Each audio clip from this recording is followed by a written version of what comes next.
En toute vérité, 11h midi sur Sud Radio, Alexandre Devecchio. En toute vérité, chaque dimanche entre 11h et midi sur Sud Radio, sécurité, économie numérique, immigration, écologie. Pendant 1 heure chaque semaine, nous débattons sans tabou des grands enjeux pour la France d'aujourd'hui et de demain. Et ce dimanche, nous évoquerons la tragédie d'Annecy et plus largement la question du droit d'asile et du chaos migratoire en France et dans l'Union européenne.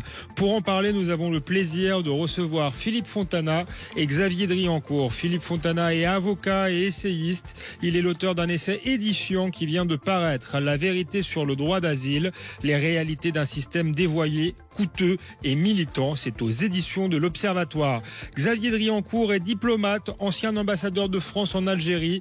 Il est l'auteur d'une note pour la Fondapol qui a fait couler beaucoup d'encre et même attiré l'attention d'Édouard Philippe, politique migratoire.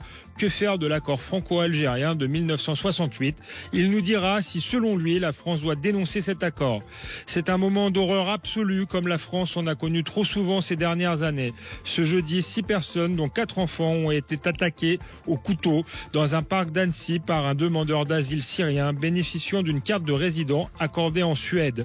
Cette tragédie pouvait-elle être évitée ? Met-elle en lumière les limites et les contradictions de notre droit d'asile ? Plus largement, pose-t-elle la question du chaos migratoire en France et dans l'Union européenne?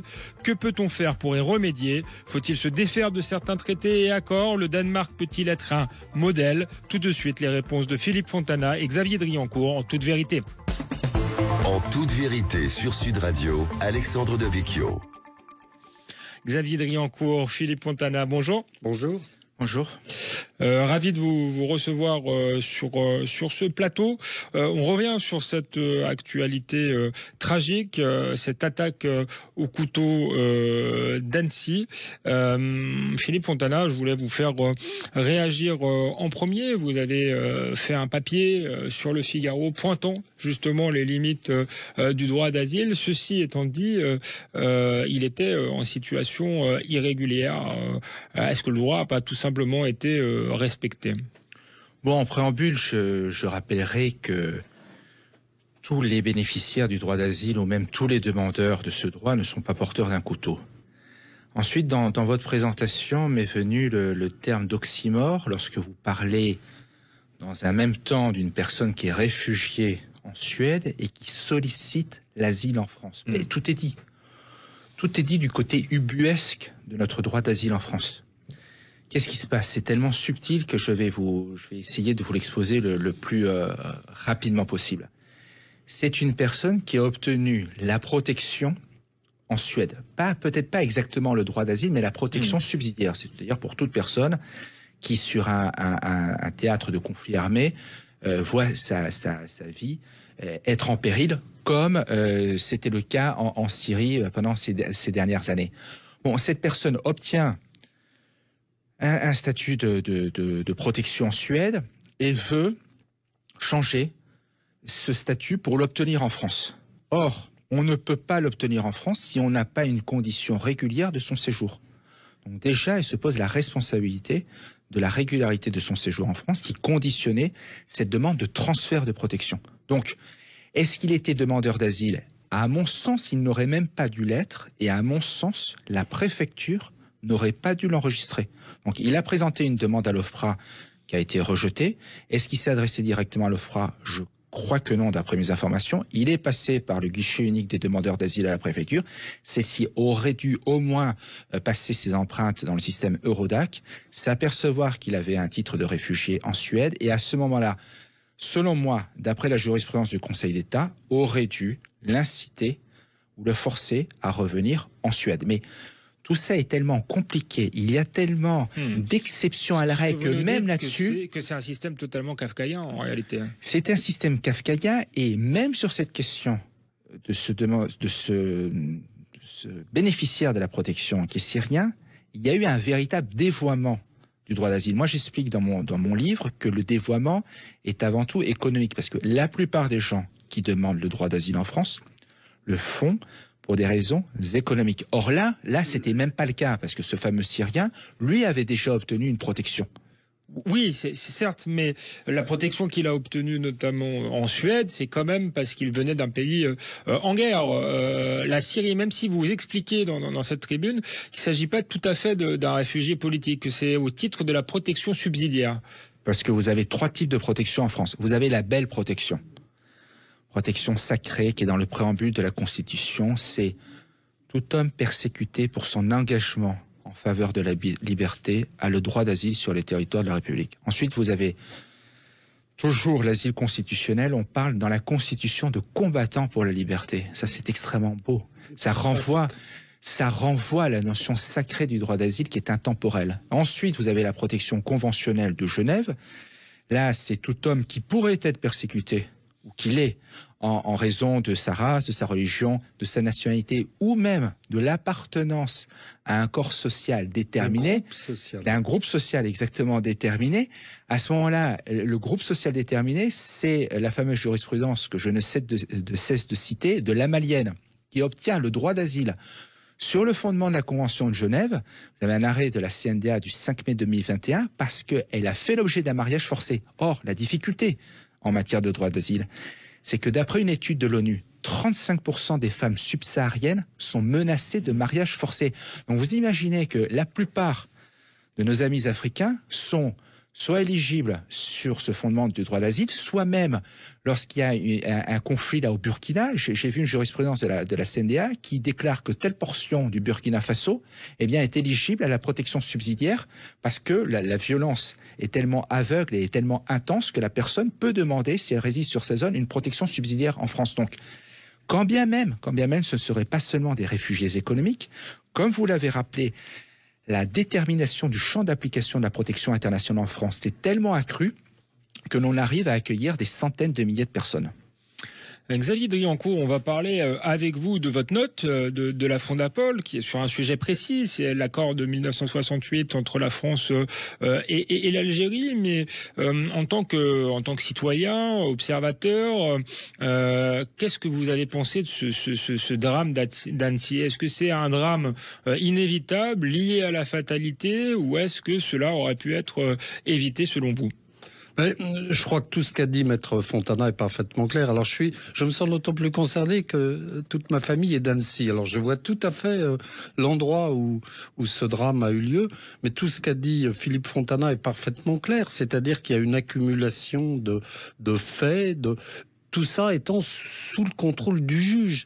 Vous avez reçu ici, je crois, où vous avez lu le livre de Jean-Éric Schottel, qui explique parfaitement que le juge français, les juges français, le Conseil d'État, la Cour de cassation, le Conseil constitutionnel et les juges européens, la CEDH, la Cour de justice de Luxembourg, se font une certaine concurrence en mieux-disance, si je peux dire. Donc, il y a beaucoup de possibilités d'échapper aux règles fixées par la Convention de Genève ou par les textes européens. Merci Xavier Driancourt, merci Philippe Fontana. On continue à parler de cette question migratoire, de ce chaos migratoire, de cette affaire d'Annecy, du droit d'asile dévoyé après une courte pause sur Sud Radio. À tout de suite sur Sud Radio, en toute vérité, avec Philippe Fontana et Xavier Driancourt.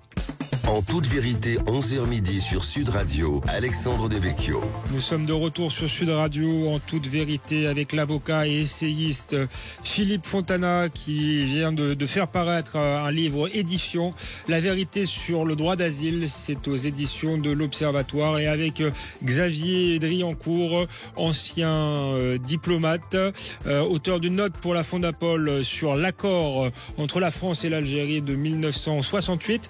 On discute ce matin de la question migratoire. On est revenu tout à l'heure sur la tragédie d'Annecy. Est-ce qu'elle aurait pu être évitée? Philippe Fontana, vous nous avez expliqué que malgré tout, elle avait un lien avec un droit d'asile totalement dévoyé en France.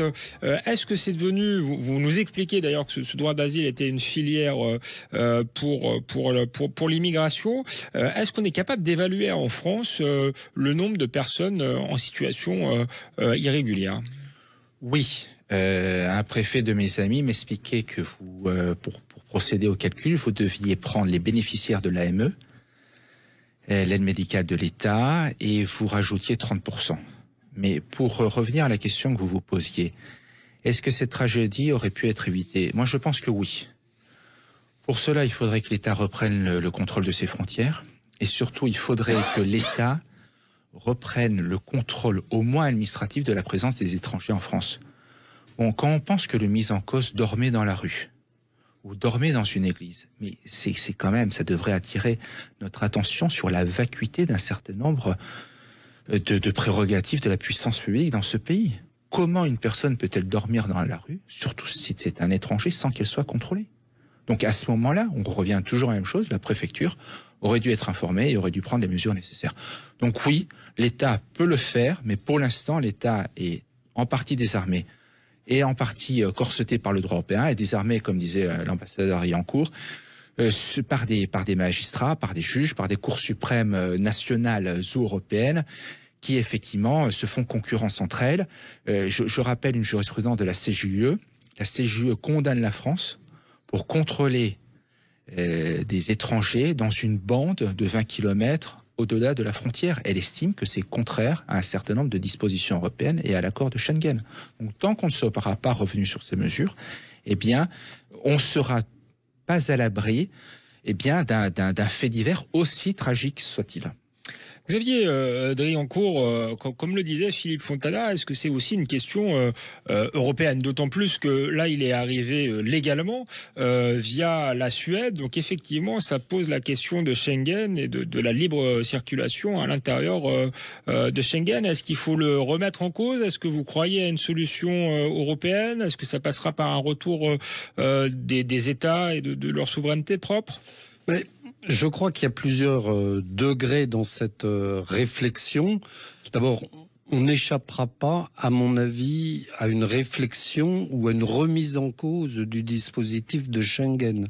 Schengen, faut s'en souvenir, ça date d'une époque où ces questions d'asile, où les mouvements migratoires tels qu'ils ont pris de l'ampleur ces dernières années n'existaient pas comme ils existent aujourd'hui. Donc c'était un contexte complètement différent et ça permet la libre circulation des marchandises, des hommes, des femmes à l'intérieur d'un certain nombre de pays de l'Union européenne ou hors Union européenne comme la Suisse ou la Norvège. Donc je pense qu'on n'échappera pas à une remise en cause de notre dispositif. Personnellement, alors je n'engage que moi, mais j'ai réfléchi un peu à ces questions en tant que citoyen et ancien diplomate.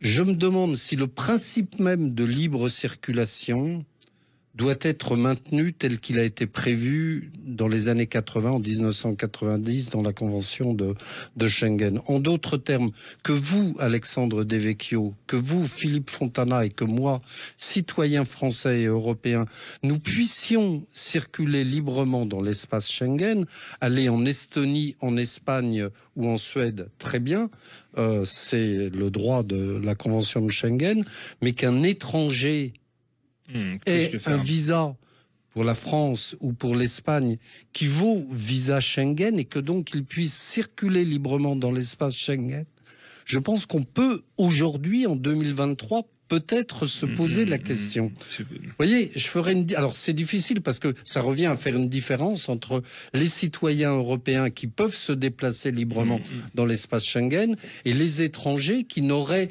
de ce fait un visa que pour la France ou pour l'Espagne ou pour la Suisse, mais ça existe déjà, ça s'appelle les VTL, les visas territorialement limités, et donc on pourrait généraliser la pratique des VTL. Mais ce serait Est-ce qu'il faut un accord à 27 ? Il faudra un accord, forcément, oui. Il faudra refonder, comme on dit, la question de la circulation en Europe. Mais encore une fois, la Convention de Schengen date de 1986, des années 80, donc une époque où tous ces problèmes ne se posaient pas. Est-ce que ce n'est pas le rôle des États, des gouvernements, de se poser la question, ou les bonnes questions, en 2023, 40 ans après ?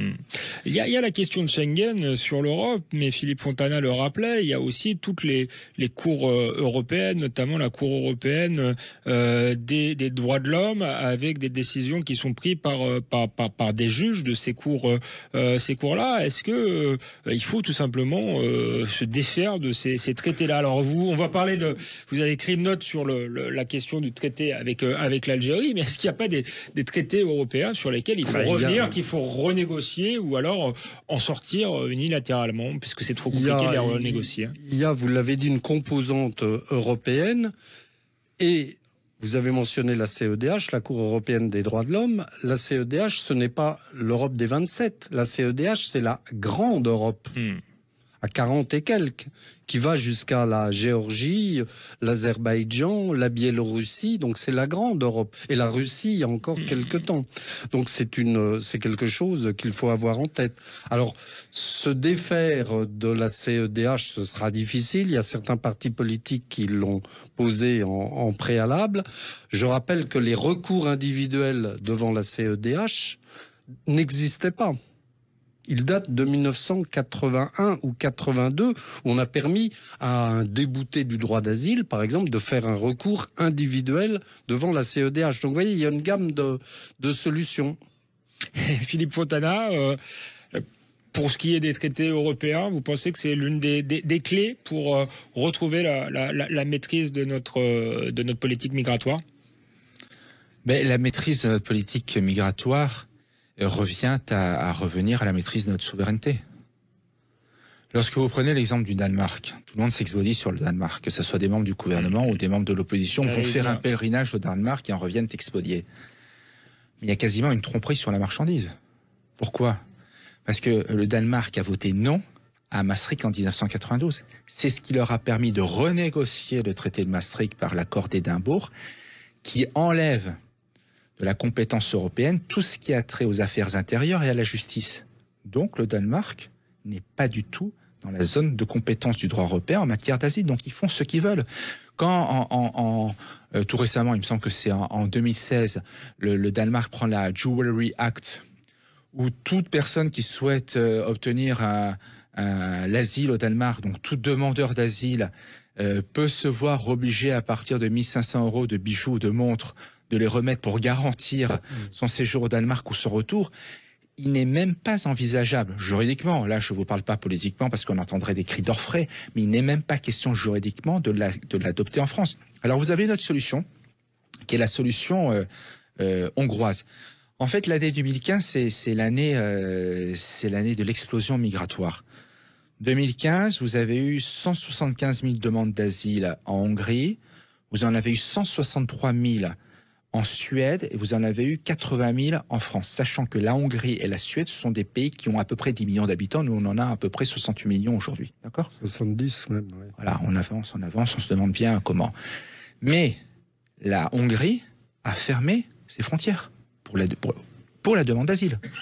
C'est-à-dire qu'il y avait, je vous rappelle ce chiffre, de 175 000 demandeurs d'asile en Hongrie en 2015. Il n'y en a eu plus que 90 en 2020. Pourquoi ? Parce que la Hongrie a érigé un mur. Parce que la Hongrie a cessé de permettre aux associations de promouvoir l'entrée en Hongrie. La Hongrie, elle estime que le demandeur d'asile, il est enfermé dans un centre le temps de l'examen de l'instruction de sa demande d'asile. Bon, ça marche. Le problème, c'est que la Hongrie a au moins 6 manquements de la Commission européenne qui lui ont été adressés et qu'elle a été condamnée plusieurs fois par la CJUE. Cour de justice de l'Union européenne. Donc en fait, c'est une vraie question que l'on peut poser à nos politiques. Soit vous voulez arrêter le dévoiement de l'asile, et vous avez plusieurs solutions pour le faire. Vous avez à mieux intégrer les directives européennes qui sont assez subtiles et qui nous donnent des armes, si vous voulez, on y reviendra après dans leur adaptation. Soit vous faites la politique de la terre brûlée comme la Hongrie, mais en tout cas, il est nécessaire d'arrêter ces byzanteries. Vous parliez de l'espace Schengen. En fait, le mise en cause dans la tuerie d'Annecy, il est entré régulièrement sur le territoire national et il ne pouvait pas s'y maintenir régulièrement. Expliquez ça à un Français si vous n'avez pas fait des études de droit. Alors il est entré régulièrement, il ne pouvait pas se maintenir, il ne pouvait pas demander l'asile parce qu'il y a eu cette jurisprudence. Est-ce que tout le problème n'est pas au-delà de ce cas-là, dans l'entrée sur le territoire français, mais aussi dans l'entrée sur le territoire européen? Pour ce qui est du territoire français, on sait maintenant avec les OQTF que 90% d'entre elles, j'ai pas le chiffre exact, mais ça doit approcher, ne sont pas appliquées, que les gens qui sont sur le territoire y reste. Est-ce qu'il faut tout simplement pas trouver un système pour que les dossiers soient examinés dans le pays d'origine ou dans un pays tiers? Est-ce que c'est faisable? La politique de l'Union européenne, elle repose sur la Charte des droits fondamentaux de la même Union européenne. Or, quand vous arrivez sur les frontières de l'Union européenne, Frontex a l'obligation, et c'est ce qui a causé la chute de son ancien directeur général, un Français, le préfet d'Égérie, elle a l'obligation d'instruire une éventuelle demande d'asile. Donc elle ne peut pas vous reconduire, elle ne peut pas vous refuser l'accès sur le territoire de l'Union européenne, même s'il est évident que vous venez d'un pays tiers sûr, même s'il est évident que vous venez d'un pays sûr. Donc c'est cette question qui doit être résolue. Bon, on n'en prend pas le chemin parce que là, le pacte migratoire, le Parlement a donné son accord pour une discussion entre la Commission et le Conseil. On parle de leur relocalisation, c'est-à-dire ce qui était seulement une possibilité pour les États, un devoir de solidarité depuis 2015-2016. Là, on en ferait une obligation, c'est-à-dire s'il y a trop de demandeurs d'asile ou de bénéficiaires de la protection internationale en Italie, la France s'engagerait à en prendre et on serait définitivement perdant, puisque les critères se feraient en fonction du nombre d'habitants, en fonction du nombre de kilomètres carrés. Donc comme la France, c'est quand même une des plus grandes puissances en Europe avec l'Allemagne, donc nous serions obligés d'avoir de plus en plus de demandeurs d'asile ou de bénéficiaires de l'asile en France. Donc en fait, c'est un système pour l'instant dans lequel on ne s'en sort pas. Donc il y a cette fameuse possibilité de sortir des traités. Alors, à l'heure actuelle, il faudrait passer par une modification de la Constitution, donc par un référendum. Ce n'est pas possible. Pourquoi ? Parce que ni au Sénat, ni à l'Assemblée nationale, il y aurait une majorité pour voter une proposition de loi. Les choses peuvent changer. Oui, mais immédiatement, ce n'est pas possible. Donc, il vaut mieux que les hommes politiques tiennent un discours réaliste, ou s'engage sur un certain nombre de points, plutôt qu'il donne, comme le Danemark, qui donne ce leurre et qui fasse espérer nos concitoyens. Merci Philippe Fontana, merci Xavier Drioncourt. On continue à parler du droit d'asile, du chaos migratoire, de Schengen après une courte pause sur Sud Radio. En toute vérité, à tout de suite. En toute vérité, 11h midi sur Sud Radio, Alexandre Devecchio. Nous sommes de retour sur Sud Radio, en toute vérité, avec Philippe Fontana, essayiste et avocat, auteur de La vérité sur le droit d'asile. Ça vient de paraître aux éditions de l'Observatoire, et avec Xavier Drioncourt, ancien ambassadeur en Algérie, qui vient de publier une note pour la Fondapol sur les accords franco-algériens de 1968. Il nous dira s'il faut rompre ou pas avec ces accords. Mais avant, Xavier Drioncourt, je voulais vous interroger peut-être sur les OQTF. Pourquoi est-ce que c'est si difficile, justement, et ça c'est un peu connecté avec le sujet qu'on va évoquer tout à l'heure, de renvoyer des gens qui sont en situation illégale dans leur pays d'origine? Il y a plusieurs raisons, parce que d'abord, il y a des raisons juridiques. On leur laisse un délai volontaire pour quitter le territoire. Je crois que c'est 30 jours, donc vous pouvez partir ou ne pas partir. Il y a des raisons de localisation des individus. Il y en a qui disparaissent dans la nature. Donc, c'est un peu un signe de l'impuissance de l'État. Vous avez une OQTF, vous avez l'obligation de quitter la France, mais finalement, vous y restez. Et comme après, il y a assez peu de contrôle, vous pouvez rester 1 mois, 2 mois, 6 mois et vous arrive rien. J'ai vu un ami d'un pays d'Afrique du Nord récemment, un pays que je connais bien, il y a pas longtemps, avec qui j'ai pris un café. Je lui disais, tiens, tu es revenu en France, depuis quand tu as fait des études ou tu es resté? Il m'a dit non, je suis venu avec un visa simple et puis je suis resté depuis 3 ans avec une OQTF, mais j'ai jamais été contrôlé. Je crois que c'est assez édifiant. Philippe Fontana, on a parlé beaucoup d'Europe, de droit international, mais est-ce qu'il n'y a pas aussi un problème spécifiquement français? Dans votre livre, vous parlez notamment du rôle des associations. Oui, il est primordial. Alors, pour revenir aux OQTF, c'est encore une fois l'application du droit européen. Le droit européen préconise le retour volontaire. Et donc, il empêche la pénalisation du retour des étrangers qui se maintiendraient en situation irrégulière. Donc déjà, il y a la question de l'application du droit européen. Ensuite, j'ai un chiffre sur les OQTF, il y en a 5,6% seulement qui sont exécutés. Alors, le rôle des associations dans la demande d'asile, il est primordial. D'abord, il est institutionnel, c'est-à-dire que lorsqu'une personne vient solliciter l'asile en France, elle passe d'abord par une structure qui s'appelle la SPADA.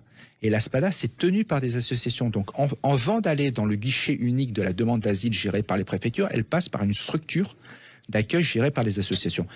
Ensuite, comme l'Europe nous oblige à accueillir dignement le demandeur d'asile, vous avez eu la multiplication des centres d'accueil pour demandeurs d'asile qui sont tous gérés par des associations. Et dans ces centres, les associations aident les demandeurs d'asile à fournir un récit. Certains le qualifieront de stéréotypé, puisque pour les Bangladais, c'est toujours la même histoire. Ils proviennent toujours de la même ville. Ils ont toujours des difficultés pour une question d'héritage qui est toujours causée par le même parti politique avec lequel ils seraient persécutés. Donc, bon, les magistrats de la CNDA ne sont pas dupes, mais vous avez quand même une pression, une aide des associations qui font un chiffre d'affaires colossal. Oui, c'est ce que j'allais vous demander. Elles sont subventionnées. Elles ne sont que subventionnées. Bon, elles ont une toute petite. Un chiffre d'affaires. Elles font un bénéfice aussi. Alors, Coalia a fait un chiffre d'affaires pour 2020-2021 aux alentours de 250 millions d'euros. Mais Coalia n'est pas une association qui prend parti. Elle gère. Bon, Coalia a quand même été fondée par Stéphane Hessel. Souvenez-vous, l'Indignez-vous. En fait, toutes ces associations ont été créées par des militants d'extrême gauche. Quand on prend France Terre d'Asile, tenez-vous bien, elle a à son bureau un membre du Conseil d'État et un membre retraité du Conseil d'État. Et par qui a été créé France Terre d'Asile? Par le réseau Solidarité de Curiel. Bon, Curiel, on sait tous ce qu'il sait. Il a été condamné en France pour son aide au FLN. Il a été abattu en France en 1978 quand Le Point a révélé le caractère de ses activités pour le communisme international. Donc, on sent tout ça. Regardez, on va revenir sur Annecy. Vous avez quand même Solidarité Migrants Annecy qui promeut l'accueil inconditionnel des demandeurs d'asile, quel que soit leur statut, et dont la présentation est faite avec complaisance sur le site internet de la mairie. Donc, vous avez une coalition entre des hauts fonctionnaires, je ne vais pas les citer nommément, mais on les connaît. Vous avez une coalition avec des maires, et vous avez un certain nombre de municipalités, de conseils régionaux, de conseils généraux qui subventionnent grassement l'association SOS Méditerranéen qui fait le taxi. Encore une fois, ce n'est pas moi qui utilise cette expression de taxi des mers, mais c'est Frontex. Donc, ils viennent chercher les migrants, ils les aident à franchir la Méditerranée. Et donc, cette structure, cet écosystème est permis, entre autres, par l'action des associations. Je vous donne un chiffre. Il y a 1350 associations qui sont subventionnées par l'État à hauteur de 750 millions d'euros. Et je vous parle de cette subvention en dehors du coût de l'hébergement. Parfois, il se recoupe parce que c'est les associations qui s'en occupent. En dehors du coût de l'hébergement, il y a un certain nombre de coûts de l'accueil des Est-ce qu'il y a un d'asile. contrôle sur ces subventions là? Pas beaucoup. Je connais un certain nombre de parlementaires qui sont rapporteurs des budgets spéciaux et qui m'ont confié leurs difficultés à les contrôler. Est-ce que ces associations, du coup, pardon Xavier, d'ailleurs, je vous donne la parole tout de suite, mais on peut même se demander si elles le font pour des raisons idéologiques. Bon, vous avez rappelé que beaucoup étaient d'extrême gauche, ou si elles le font pour des raisons parfois lucratives. Elles n'ont pas forcément intérêt à ce qui est aujourd'hui moins de migrants. Pardonnez-moi cette question un peu provocatrice, mais est-ce que c'est une question qu'on peut se poser? C'est un rêve pour que vous exposez pour moi d'être militant et d'en tirer profit. Mais trêve de plaisanterie, vous avez des associations qui gagnent énormément d'argent parce que c'est leur objet social. Et vous avez des associations qui font du militantisme, comme la CIMAD, le GISTI, et qui systématiquement contestent les décisions administratives, que ce soit les décrets ou les arrêtés devant le Conseil d'État. Je vais vous donner un exemple. En 2015, l'OFPRA, comme est son obligation, a traité la liste de pays sûrs. La liste de pays sûrs, c'est pas rien, parce que ça conditionne la durée d'examen d'une demande d'asile par l'OFPRA. Une personne qui vient d'un pays sûr, l'OFPRA a l'obligation de traiter sa demande d'asile en 15 jours. Bon, je vous rassure, c'est jamais fait. Ils ne tiennent jamais les délais. Mais c'est dans la loi, au moins dans la loi de 2018. Donc, et la loi de 2015. Donc l'OFPRA a prévu une liste. Il y en avait 18. Les associations ont contesté au moins 3 pays. Le Conseil d'État a donné raison aux associations par un arrêt de 2021, c'est-à-dire que le Sénégal, le Ghana et le Bénin ont été sortis de la liste des pays sûrs. Et on en reste à 13. Mais pourquoi n'y a-t-il pas le Bangladesh dans la liste des pays sûrs? Il y a l'Inde, pourquoi pas le Bangladesh? Quelle est la différence entre le caractère démocratique de l'Inde et du Bangladesh? Donc en fait, les associations font un travail militant et font surtout un travail juridique qui est extraordinairement fin. Moi, je me documente beaucoup grâce à leur production. Il y a des sites, c'est bien fait. En fait, moi, je considère que les associations comme le Gisti et la CIMAD en savent quasiment plus que le gouvernement, ou en tout cas largement plus que les partis d'opposition aujourd'hui en France. Xavier Dorion, vous voulez réagir? Je voudrais faire 2 remarques complémentaires à ce que dit Philippe Fontana. Premièrement, le choix a été fait en France il y a déjà plusieurs années, et contrairement à ce qui se passe dans d'autres pays, à déléguer la gestion de ces migrants à des associations. Donc c'est un choix volontaire, vous l'expliquez parfaitement. D'autres pays font autrement. L'Allemagne le gère en régie directement. C'est une mission régalienne de l'État, et l'État allemand, les Länder, le gère directement. Mais nous avons fait le choix contraire de déléguer cela à des associations qui ont de la sorte une mission de service public. Deuxième remarque, les textes que vous avez mentionnés, la Convention de Genève, les textes sur la protection subsidiaire, datent d'une époque, les années 50, 1951 pour la Convention de Genève, la Convention de Locarno, où c'est de 1967. Locarno, c'est 67 qui permet l'extension de la Convention de Genève. Ça date d'une époque où la technologie n'était pas la même, où les téléphones portables n'existaient pas. Et le droit n'a pas suivi l'évolution de la technologie, et aujourd'hui, toutes les personnes qui sont en Somalie, au Mali ou en Syrie sont connectées à la communauté somalienne ou syrienne de Paris. Et vous avez des interactions qui se font. Vous prenez une photo de vous au restaurant d'à côté, vous l'envoyez à votre copain en Syrie ou en Somalie, et il y a une technologie qui existe alors que les textes n'étaient pas prévus pour cela. Ce qui fait qu'il y a un phénomène d'attraction des communautés nationales sur leurs membres dans les pays concernés. Xavier Driancourt, vous êtes ancien ambassadeur, vous avez beaucoup voyagé. Est-ce qu'il n'y a pas aussi, dans le chaos dans lequel on se trouve, une méconnaissance d'une partie des élites politiques, finalement, de ce que sont les cultures, les pays d'origine, l'idée que les êtres humains, finalement, peuvent s'intégrer partout très facilement. Est-ce que c'est vraiment une réalité, ou est-ce que vous qui avez connu d'autres continents, est-ce que finalement l'intégration est beaucoup plus compliquée qu'on ne le pense et ne peut se réaliser que pour un petit nombre d'individus dans de bonnes conditions? Je crois que nous et nos hommes politiques, nos femmes politiques ont une vision très hexagonale de la société et de ses problèmes. Il suffit d'aller en Australie, où moi j'ai vécu, dans la plupart des pays africains, dans les pays d'Asie du Sud-Est, pour voir que la réalité n'est pas la même que celle que nous vivons dans l'Hexagone et en Europe. Est-ce qu'on peut imaginer qu'il y a aussi une forme de déracinement qui expliquerait la violence? Je pense, il ne s'agit pas d'excuser effectivement cet homme qui a commis l'irréparable, mais le temps qu'on examine sa demande, il était dans la rue, complètement désocialisé. On sait que beaucoup de migrants consomment du crack.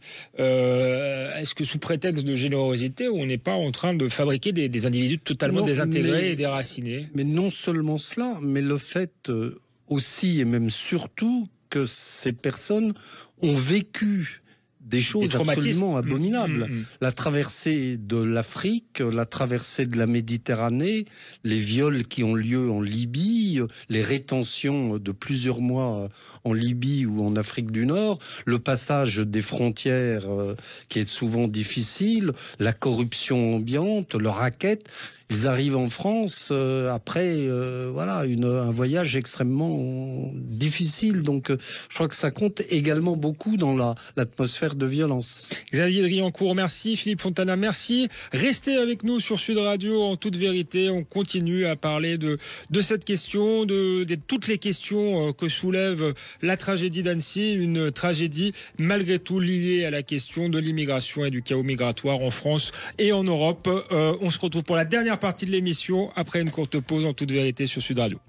En toute vérité, 11h midi sur Sud Radio, Alexandre Devecchio. Nous sommes de retour en toute vérité sur Sud Radio avec Philippe Fontana, auteur de La Vérité, justement sur le droit d'asile, ouvrage important qui montre toutes les limites de ce droit d'asile, un système totalement kafkaïen. On en a beaucoup parlé durant cette émission. Également invité Xavier Driancourt, ancien ambassadeur de France en Algérie.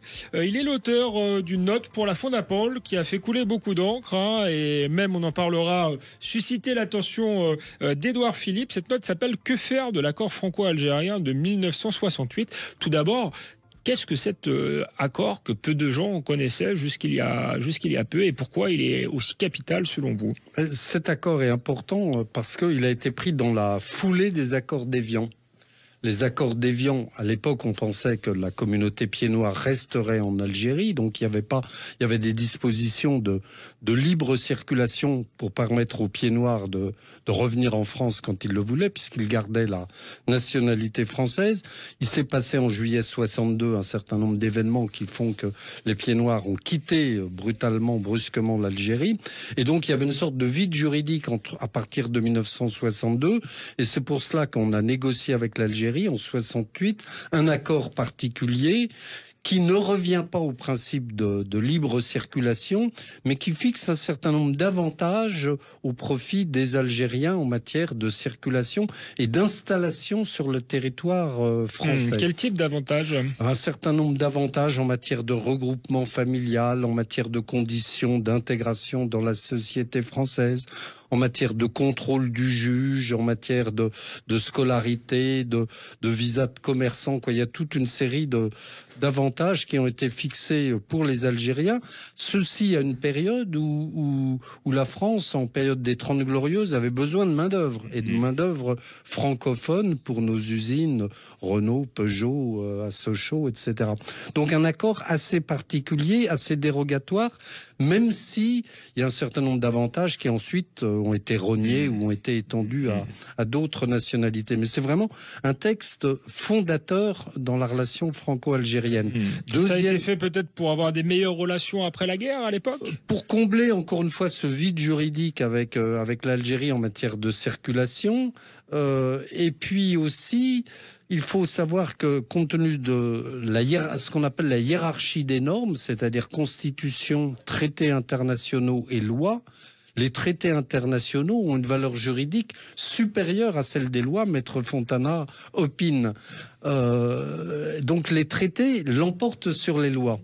Ce qui veut dire que les Algériens sont régis par un dispositif particulier, l'accord de 1968, qui est supérieur, qui a une valeur juridique supérieure aux lois françaises sur l'immigration.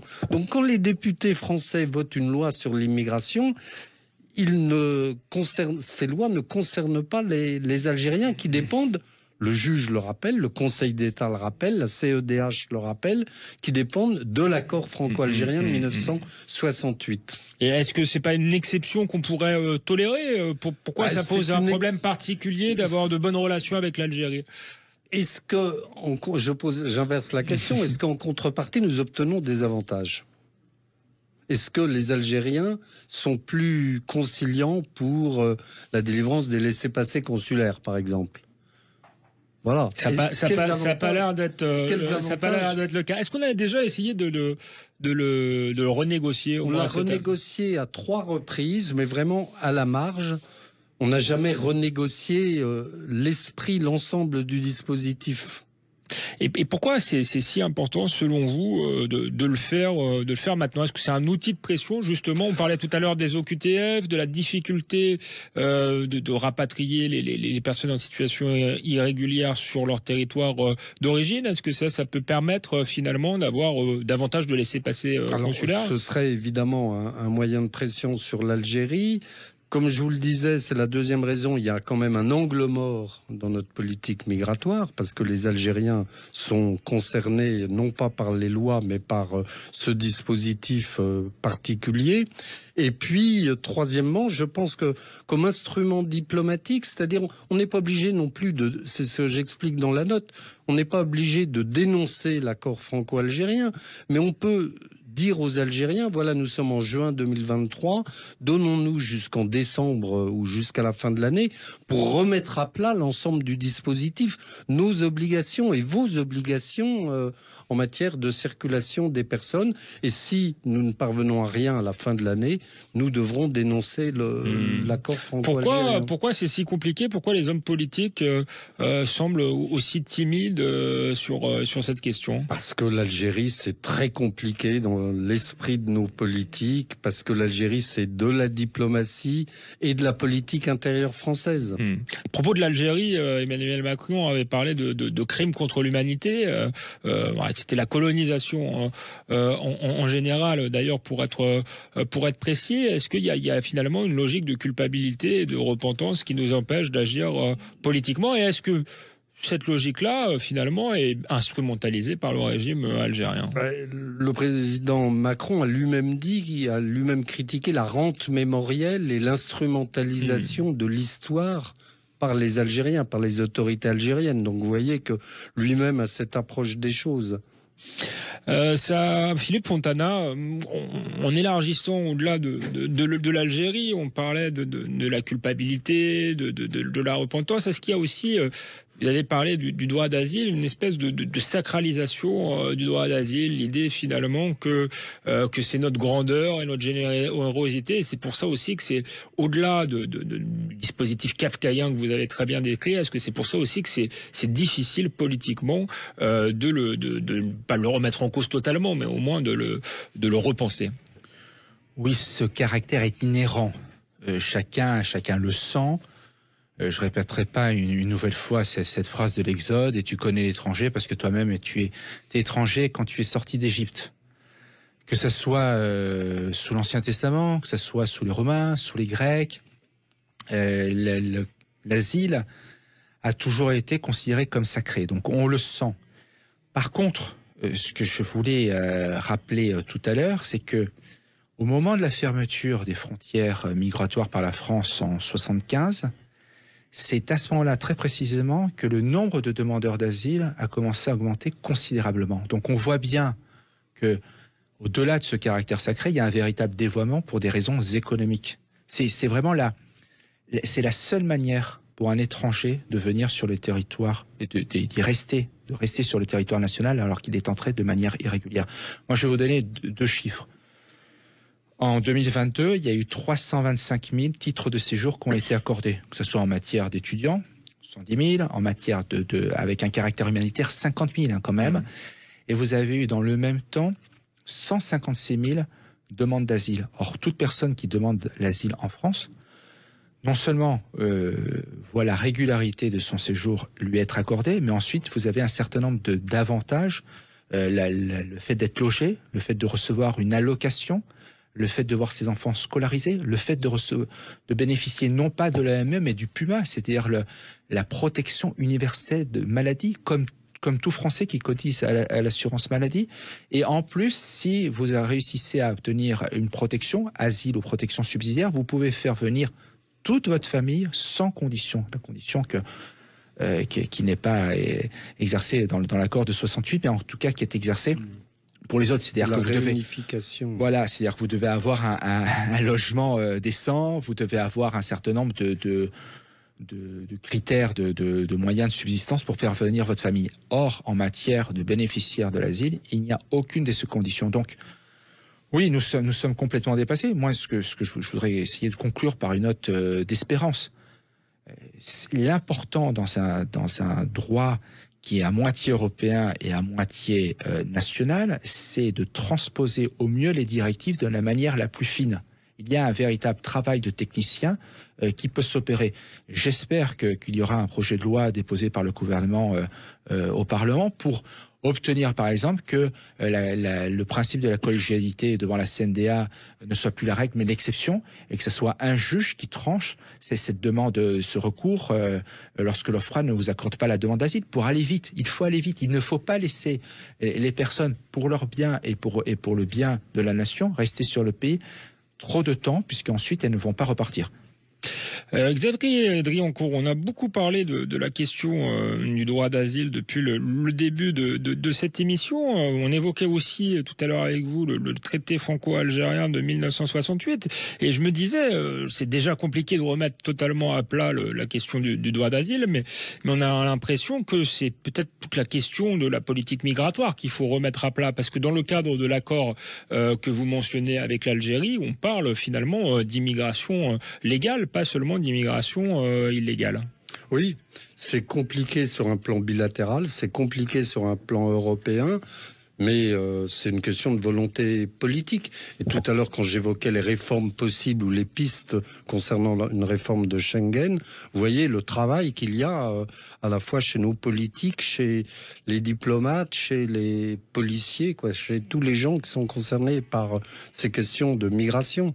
Ça semble être un chantier pharaonique. D'ailleurs, certains, le discours de beaucoup, après avoir été dans le discours du déni, nous expliquant qu'il n'y avait pas tant d'immigration que ça, c'est que finalement, c'est une fatalité, un fait accompli, une nouvelle société en train de se créer, et il faut l'accepter très vite, parce qu'il nous reste moins d'une minute, mais quelles sont les solutions concrètes qu'on peut malgré tout mettre en place, malgré ce droit kafkaïen et peut-être ce manque de volonté politique? Les pistes que je citais sont des solutions concrètes. Mais encore une fois, c'est une question de volonté politique. La volonté politique, on y reviendra. On recevra peut-être justement des hommes politiques sur ce plateau pour en parler, pour savoir pourquoi ils n'agissent pas. Merci Philippe Fontana, merci Xavier Driancourt pour cette émission. On se retrouve la semaine prochaine pour un nouveau numéro dans Toute Vérité. Je vous laisse avec les informations. À bientôt. En toute vérité sur Sud Radio, Alexandre Devecchio.